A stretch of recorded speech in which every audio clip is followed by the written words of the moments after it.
नमस्कार. राज्य लोकतंत्रमध्ये आपलं सर्वांचं स्वागत आहे. आज आम्ही पिंपरी चिंचवड शहरामध्ये आहोत आणि या पिंपरी चिंचवड शहरामध्ये असा एक आगळा-वेगळा विवाह संपन्न होतो. तो आगळा-वेगळा विवाह म्हणजे तृतीयपंथींचा विवाह या पिंपरी चिंचवड शहरामध्ये मोठ्या दिमाख्यात संपन्न होतो आहे. ह्या सर्व सोहळ्याचं आयोजन केलेलं आहे. माझ्याबरोबर अर्चनाताई नेगडे आहेत. आपण त्यांच्याकडून या संकल्पनेची माहिती घेणार आहोत. ताई, तुमचं दैनिक राज्य लोकतंत्रमध्ये सर्वप्रथम स्वागत आहे. नमस्ते.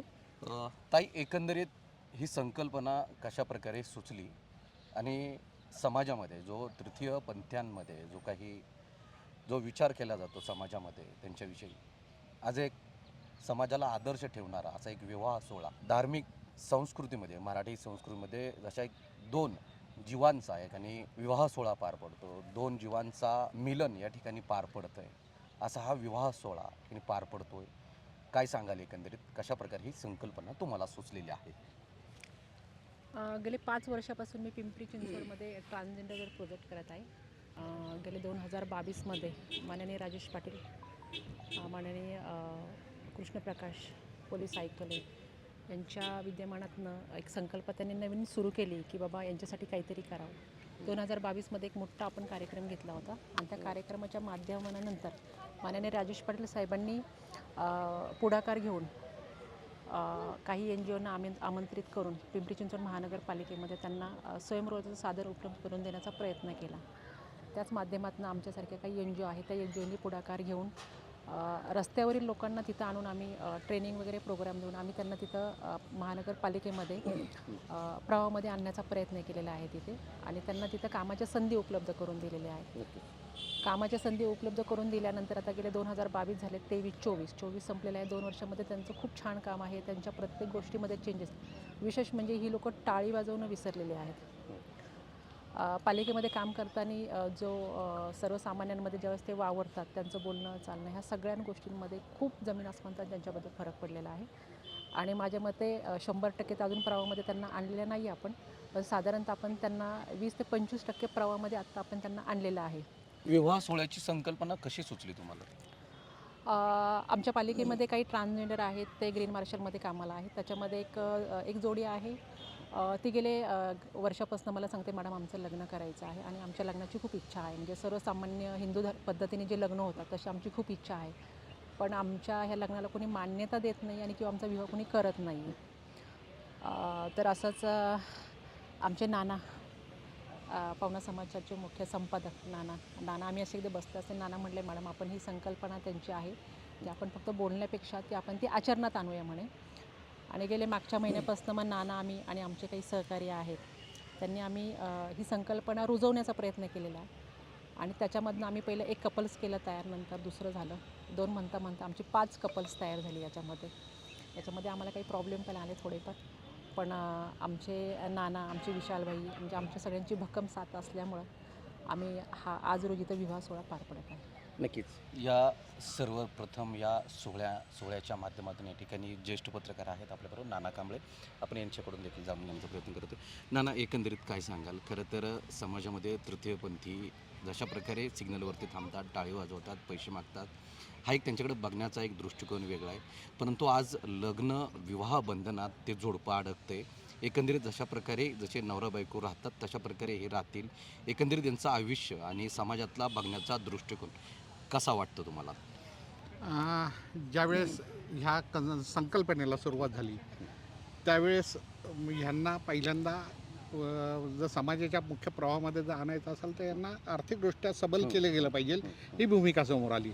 त्यामुळे ही भूमिका हे पार पाडत असताना मग त्यांना नोकरीच्या माध्यमातून, उद्योग व्यवसायाच्या माध्यमातून त्यांना कसं हे करता येईल या दृष्टिकोनातून प्रयत्न केले गेले. अर्चना मॅडमने महापालिकेमध्ये जवळपास 190 ट्रान्सजेंडरना नोकरी दिली. त्याचबरोबर अनेक ह्यांना स्वयंरोजगाराच्या माध्यमातून त्यांना उभं करण्याचा प्रयत्न केला. आता अनेक ट्रान्सजेंडर हे विविध उद्योगांमध्ये सुद्धा कामाला जायला लागलेले आहेत आणि त्यांच्यामध्ये हे सगळे खूप मोठे बदल घडतात. आता अनेक ट्रान्सजेंडर असे सांगतात की नाही, आम्हाला हे रस्त्यावरती भीक मागायची नाही, टाळी वाजवायची नाही, आम्हाला आमचं सन्मानाचं जीवन जगायचं, 2 पैसे कमी रोजगार मिळाला तरी चालेल, परंतु आम्हाला हक्काची नोकरी आमची द्या म्हणून ते येत असतात. आणि अर्चना मॅडम त्यांना म्हणजे जे कोण इच्छा प्रकट करतात त्यांना त्या पद्धतीने म्हणजे नोकरी देण्याचा किंवा त्यांचा रोजगार उपलब्ध करून देण्याचं त्यांचं ते काम करायचं असं की त्यांनी मागे सांगितलं त्या पद्धतीने राजेश पाटलांनी ही संकल्पना त्या पद्धतीने लावून धरली आणि ह्या लोकांना मुख्य प्रवाहामध्ये आणण्याचा प्रयत्न केलेला. ह्याच्या पुढे जाऊन आयुक्त आत्ताचे शेखर सिंह यांनी त्याही पुढे जाऊन अजून ह्या संकल्पनेला मूर्त आकार देण्याचा प्रयत्न केला. शेखर सिंह यांनी ह्यांना रोजगार उपलब्ध व्हावेत, सगळ्यांनाच नोकरी देता येणे शक्य नाही, मग ह्यांना रोजगार उपलब्ध झाले पाहिजे. मग ह्यांना जर का रोजगार द्यायचा असेल तर त्यांना कुठंतरी त्यांना कौशल्य पहिल्यांदा त्यांना प्राप्त झालं पाहिजे. मग लाईट हाऊससारखा म्हणजे प्रकल्प असेल किंवा अजून काही प्रकल्प ह्यांना कौशल्याधारित अभ्यासक्रमाच्या माध्यमातून त्यांना प्रशिक्षण दिलं गेलं आणि त्या प्रशिक्षण देऊन त्यांना त्यांचे व्यवसाय सुरू करता येतात का या दृष्टिकोनातून प्रयत्न केले. माननीय शेखर सिंह यांचं ह्या संदर्भामध्ये नक्की खूप मोठं योगदान आहे आणि त्यांना म्हणजे एक माणूस म्हणून यांना तृतीयपंथी म्हणून न बघण्यापेक्षा एक माणूस म्हणून समाजाने स्वीकारलं पाहिजे. आणि हे करत असताना ज्यावेळेस म्हणजे ही चर्चा करत असताना म्हणजे हा लग्नाचा विषय समोर आला. लग्नाचा विषय समोर आल्यानंतर मग मी अर्चना मॅडमला म्हटलं की हे जर त्यांना सामाजिक प्रतिष्ठा प्राप्त करून देण्यासाठी जर प्रयत्न करत आहोत तर अशा पद्धतीने जर विवाह सोहळा जर आपण आयोजित केला तर नक्की समाज त्या दृष्टिकोनातून त्यांच्याकडे बघायला सुरुवात करेल. आज महापालिकेमध्ये जे काही किंवा इतर उद्योग व्यवसायामध्ये जे काही ट्रान्सजेंडर नोकरी करतायत त्यामुळं त्या लोकांच्याकडे बघण्याचा दृष्टिकोन समाजाचा बदलत चालला आहे. आज म्हणजे त्या ग्रीन मार्शलमध्ये काम करत असताना किंवा सिक्युरिटीमध्ये काम करताना त्या ड्रेसमध्ये ज्यावेळेस ते बघतात तेव्हा त्यांच्याकडे बघण्याची समाजाची दृष्टी बदलली. आज महापालिकेमध्ये खूप चांगल्या प्रकारे त्यांना एक आपला म्हणजे ट्रान्सजेंडर म्हणून बघितलं जात नाही तर आपला एक सहकारी कर्मचारी म्हणून त्यांच्याकडे बघितलं जातं. ते एकत्र डबा खातात, एकत्र बसतात, एकत्र गप्पा मारतात. हा जो बदल घडत चाललेला आहे हा नक्की अतिशय पॉझिटिव्ह बदल आहे आणि ह्या विवाह सोहळ्याच्या माध्यमातून समाजाला अजून एक चांगला मेसेज जाणार आहे आणि नक्की ह्या प्रयत्नाला कुठेतरी एक मूर्त स्वरूप यायला लागलं आहे असं मला वाटतं.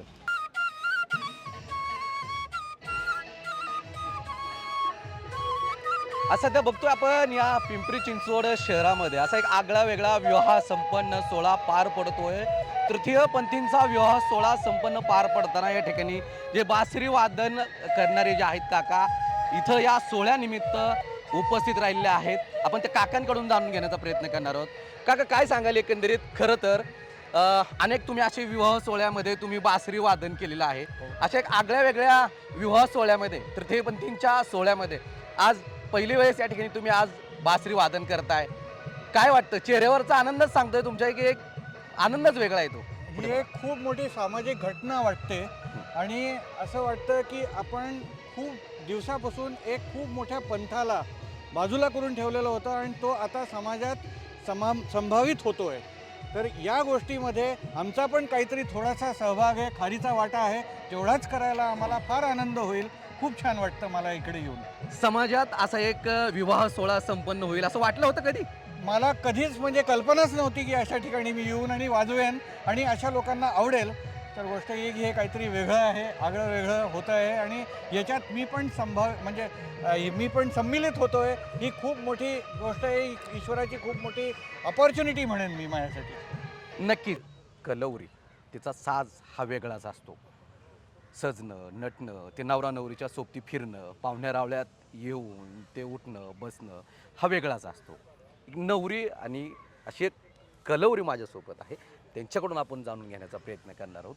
एकंदरीत आज तुम्ही या विवाह सोहळ्यामध्ये नवरीसोबतच्या कलौरीचा सहभाग तुम्ही आहात तुम्ही देखील तृतीयपंथी आहात.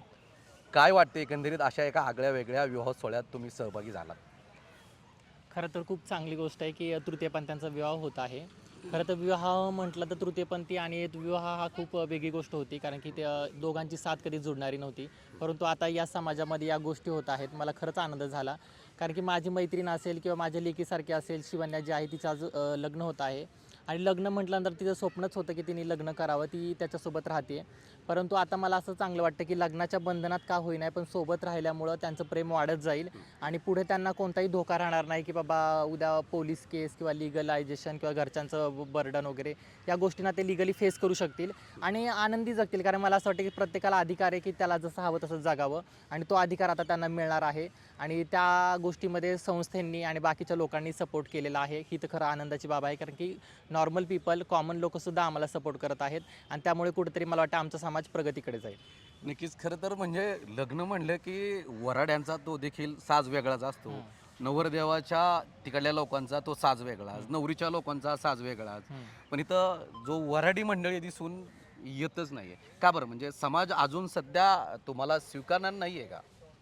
खरं तर समाज म्हटलं तर समाज हा दुहेरी टप्प्यातच वागतो. एका बाजूला घरात राहून कौतुक सगळे करतील, एका बाजूला घरात राहून सगळे कौतुक करतील की तृतीयपंथांचं लग्न होत आहे, त्या मुलांचं कौतुक करतील. परंतु त्यांना मनात ही सुद्धा भीती राहते की आज त्यांनी त्या तृतीयपंथांशी लग्न केले, उद्या जर आमच्या मुलांनी लग्न केलं तर हे कुठपर्यंत योग्य आहे. त्यामुळं ते आज लग्नाला यासाठी येत नाहीत की समाज त्यांना जरी कितीही चांगलं वाटलं तरी शेजारचे काय म्हणतील किंवा लोक काय म्हणतील किंवा आमच्या घरातील काही लोक विचार करतील, यामुळे समाजाने कुठेतरी आम्हाला लांब लोटलेलं आहे.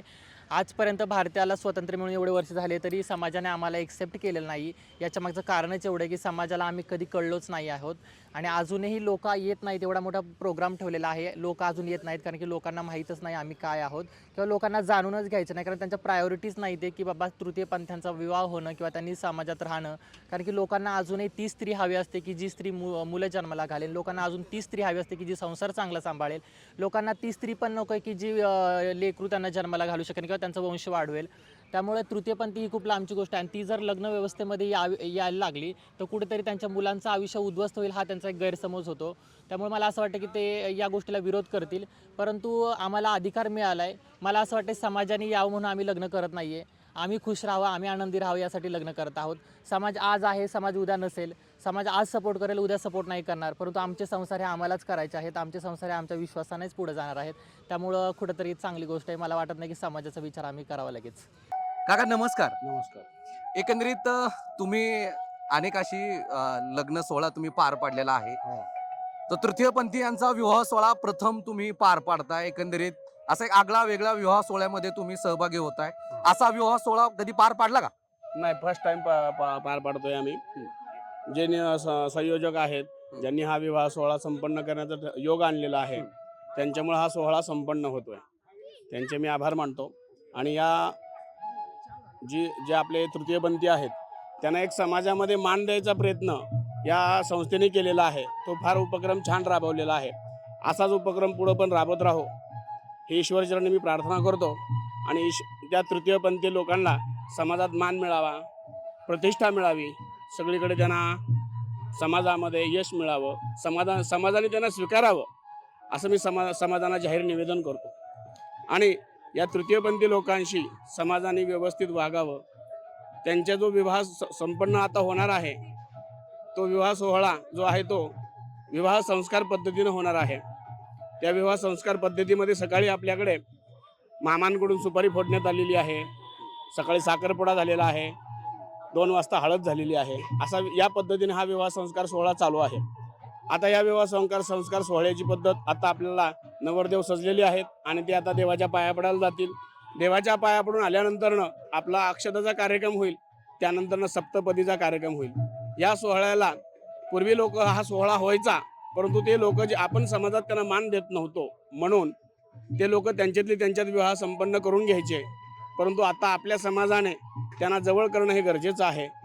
त्या समाजाला जवळ करून त्या समाजाला ज्या गरजे आहेत, जे कानून कायदा, त्यांच्यासाठी हॉस्पिटल, त्यांच्यासाठी काही कार्यशाळा वगैरे जे काय असेल ते समाजाने त्यांना द्यायला पाहिजे. आणि ह्या तृतीयपंथी लोकांना आपल्याजवळ आश्रय द्यायला पाहिजे. ते पण माणसंच आहेत, माणसं सोडून दुसरं कोणीही नाही.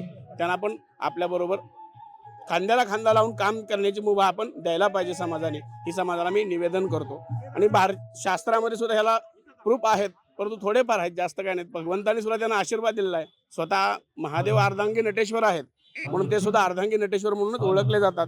परंतु काही समाज लोक असतात की बाबा हे किन्नर आहेत, हे असे आहेत, असं प्रथा पाडू नये. त्यांना पण आपल्या खांद्याला खांदा लावून काम करण्याची मुभा द्यावी ही मी सर्वांना विनंती करतो. जय श्रीराम, जय शिवराय. असतील किंवा सामाजिक असतील अशा सोहळ्यामध्ये हे वादन करणारे काका आहेत माझ्यासोबत. नाव सांगायची आवश्यकता असेल का असं वाटतंय मला, कारण यांना सगळे ओळखत असतील. काका एकंदरीत काय सांगाल, आज तुम्ही या सोहळ्याला उपस्थित झालात, काय सांगाल? तुम्ही देखील आज वादन करणार आहात या ठिकाणी. संपूर्ण मी महाराष्ट्र पेंजून गाठला. हा. नागपूर, अमरावती, भंडारा, नेपाळ, पंजाब, हरियाणा, पण ते पिंपरी चिंचवडा 62 वय माझं आहे. पण आता पहिल्यांदा मला असा कार्यक्रम पाहायला भेटतो. पहिल्यांदा मला त्यांचा कार्यक्रम वाजवायला हे भेटतं, चौघडा बाची सनई, हे माझं भाग्य आहे. चौघडा आज तुम्ही अनेक ठिकाणी राजकीय त्याच्यामुळे राजकीय कार्यक्रमात चौघडा वाजवला, हो. विवाह सोहळ्यामध्ये चौघडा वाजवला. हो. आज तुमचं वय आहे एवढं की तेवढ्या वयामध्ये अशा विवाह सोहळ्यामध्ये आज तुम्ही सहभागी होताय आणि त्या विवाह सोहळ्यामध्ये आज चौघडा वाजवण्याचा आज तुम्हाला माने काय सांगताय? तो चौघडा माझा आज 5व्या पिढीचा वास्तविक म्हणजे भाग्य आहे त्याला. मोठमोठ्या ठिकाणी वाजाव्यात, सभेच्या ठिकाणी वाजावेत. अनेक नेते मंडळी असो, मोदी साहेब असो, राहुल गांधी असो, राज ठाकरे असो, शरद पवार साहेब असो, सगळ्यांसमोर तो माझा चौघडा वाजला. आणि हा चौघडा माझा आज इथं वाजतो प्रतिमानं माझं भाग्य आहे. नक्कीच. काय सांगाल एकंदरीत तुम्ही आज तृतीयपंथी यांच्या विवाह सोहळ्यात तुतारी वाजवताय, काय सांगाल? काय भावना आहे तुमच्या? तसं म्हणायला गेलं तर तुतारी हा शिवाजी महाराजांपासून तुतारी हा शब्द निर्माण झाला, तर त्यामुळे तुतारी वाजवली जाते. तसेच लग्न कार्यामध्ये, नवीन कार्यासाठी आणि जे शुभारंभ कार्य आहेत सगळे, त्यासाठी तुतारी आवश्यक वाजवली. तसेच आज तृतीयपंथांचं जे लग्न आहे त्यासाठीही आम्हाला बोलवलं आहे त्यांनी. त्यासाठी पण आम्ही त्यांच्यासाठी जसे आम्ही बाहेर ठिकाणी वाजवतो त्याचप्रमाणे इथेही वाजवणार आहे, ही आमच्याकडनं ही. नक्कीच आपण बघतोय खरं तर हा एक आगळा वेगळा विवाह सोहळा या पिंपरी चिंचवड शहरामध्ये पार पडतोय. या सोहळ्यासाठी आपण धार्मिक संस्कृतीमध्ये जशा प्रकारे जो विवाह सोहळ्यासाठी ज्या धार्मिक पद्धतीनं विवाह सोहळा पार पडला जातो त्याच पद्धतीनं हा तृतीयपंथी यांचा विवाह सोहळा आज या पिंपरी चिंचवड शहरामध्ये मोठ्या दिमाख्यात त्या ठिकाणी पार पडताना आपल्याला पाहायला मिळून येतोय.